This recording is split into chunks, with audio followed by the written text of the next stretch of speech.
الحمد لله وكفى عباده الذين اصطفى وعلى آله الطيبين الطاهرين وعلى آله وأهل بيته وأصحابه وأزواجه وذريته وأولياء ملته وعلماء أهل السنة أجمعين.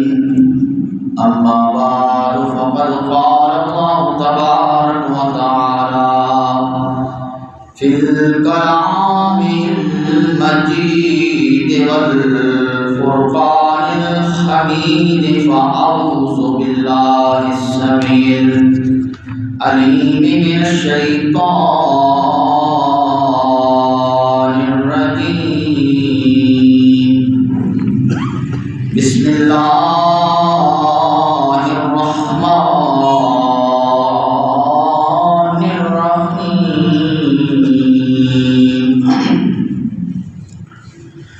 وسارعوا إلى مغفرة من ربكم وجنة أرضها السماوات والأرض أعدت للمتقين.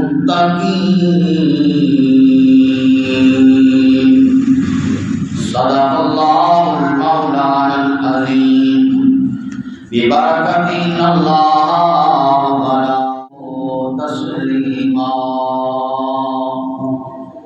اللهم صل على سيدنا وسندنا وحبيبنا وحبيب قلوبنا مطلوبنا محبوبنا موجودنا ماوانا ومرجانا محمد وعلى آل سيدنا ومولانا محمد وبارك وسلم وصل عليه.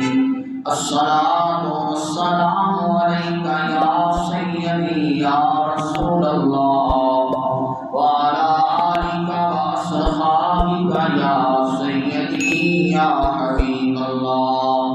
الصلاة والسلام عليك يا سيدي يا رحمة للعالمين وعلى آلك وأصحابك يا خاتم النبيين.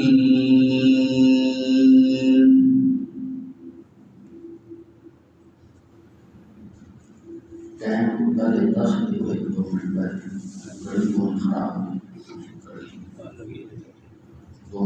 خراب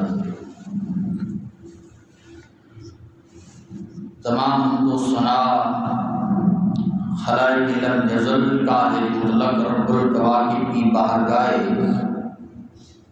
بے کسبنا کے اندر بے حد و بے حساب تو سلام آقا امداد فخر موجودات باعث تخلیق کائنات ہادی سبل ختم رسول صلی اللہ تعالی علیہ وآلہ وسلم کی مقدس عظیم معطر بارگاہ کے اندر ہدیہ نذرانہ پیش کرنے کے بعد سلام کا نہایت واجب اور احترام بزرگوں نوجوان ساتھیوں عزیز بچوں عظیم حاضرین و سامعین، ہم اللہ رب العزت کے گھر میں بیٹھ کے چند ساعتیں اس کا ذکر کر رہے ہیں.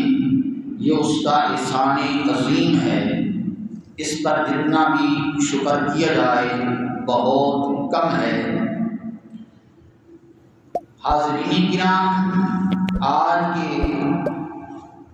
جو خطبے کا عنوان ہے وہ ماہ رجب کے مہینے کی فضیلت کے متعلق ہے،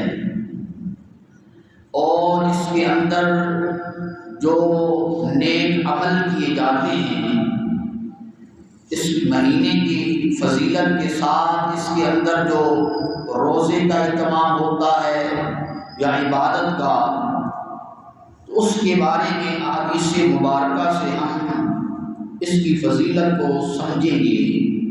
آج کی نشست کے اندر میں نے آیات کریمہ جو تلاوت کی ہے، وَسَارِعُوا إِلَىٰ مَغْفِرَةٍ مِّن رَّبِّكُمْ وَجَنَّةٍ عَرْضُهَا السَّمَاوَاتُ وَالْأَرْضُ أُعِدَّتْ لِلْمُتَّقِينَ کہ رب تعالیٰ فرما رہا ہے اپنے رب تعالیٰ کی بخشش کے حصول کی طرف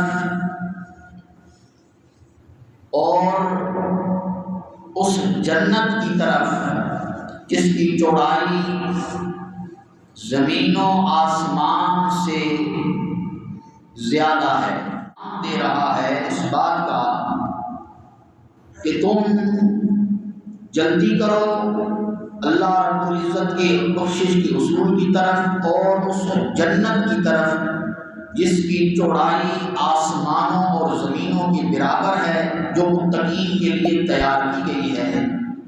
رب تعالیٰ ایک حقیقت واضح بیان فرما رہا ہے، وہ حقیقت کیا ہے کہ تم ایسے اعمال کی طرف، ایسے اسباب کی طرف دوڑو اور جلدی کرو جن سے تمہیں رب تعالیٰ کی خوشنودی، رب تعالیٰ کی رضا اور رب تعالیٰ کی طرف سے بخشش کا پروانہ تمہیں مل جائے، اور پھر تمہیں انعام کے طور پر وہ جنت مل جائے جس کی چوڑائی آسمانوں اور زمینوں کے برابر ہے۔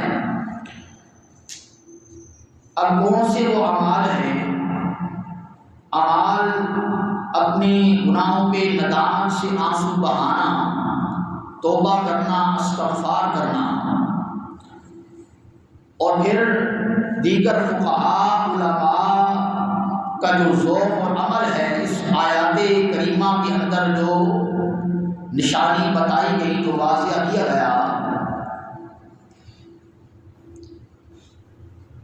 مغفرۃ من ربکم کہ اپنے رب کی بخشش کے حصول کی طرف جلدی کرو۔ کون سے اسباب ہیں؟ امام بیضاوی فرماتے ہیں وہ اعمال اخلاص ہے، توبہ ہے اور اسلام ہے۔ سید المفسرین بھی اسی بات کو بیان فرماتے ہیں۔ سیدنا عبداللہ بن عباس رضی اللہ تعالیٰ عنہما آپ بھی اسی بات کو بیان فرماتے ہیں کہ رب تعالیٰ کی طرف سے جو مغفرۃ من ربکم کا پیغام ملا ہے وہ یہی ہے کہ تم اسلام، توبہ اور اخلاص کی طرف جلدی کرو۔ لیکن حضرت اکرمہ اور حضرت علی بن ابی طالب رضی اللہ تعالیٰ عنہ آپ اس آیات کریمہ سے مراد لیتے ہیں فرائض کا ادا کرنا، جو بندے کے اوپر رب تعالیٰ نے فرض کیا ہے اسے پورا کرنا، یہ آپ نے اس سے مراد لیا ہے اس بات سے۔ اور پھر امام الانبیاء صلی اللہ تعالیٰ علیہ وآلہ وسلم کی غلاموں حضرت ابو عالیہ اور حضرت ضحاک رضی اللہ تعالیٰ عنہ نے اس سے مراد ہجرت و جہاد لیا ہے۔ اور حضرت انس بن مالک رضی اللہ تعالیٰ عنہ مغفرۃ من ربکم کی حصول کی طرف بیان فرماتے ہیں کہ اس سے مراد تکبیر اولا ہے، یعنی تکبیر اولا جو نماز بندہ شروع کرتا ہے تو تکبیر اولا اول اللہ اکبر کہہ کے امام کے ساتھ جب نماز میں شریک ہوتا ہے اسے تکبیر اولا کہتے ہیں۔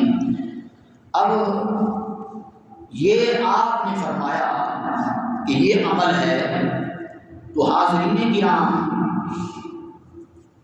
جو بیان کیا گیا تو السماوات والارض کہ اس جنت کی طرف جلدی کی جائے، وہ جنت جو زمینوں اور آسمانوں کے برابر ہے جس کی چوڑائی، اب چوڑائی کا ذکر یہاں آیا، لمبائی کا ذکر نہیں آیا، چوڑائی کا ذکر آیا ہے، جس کی چوڑائی اتنی ہے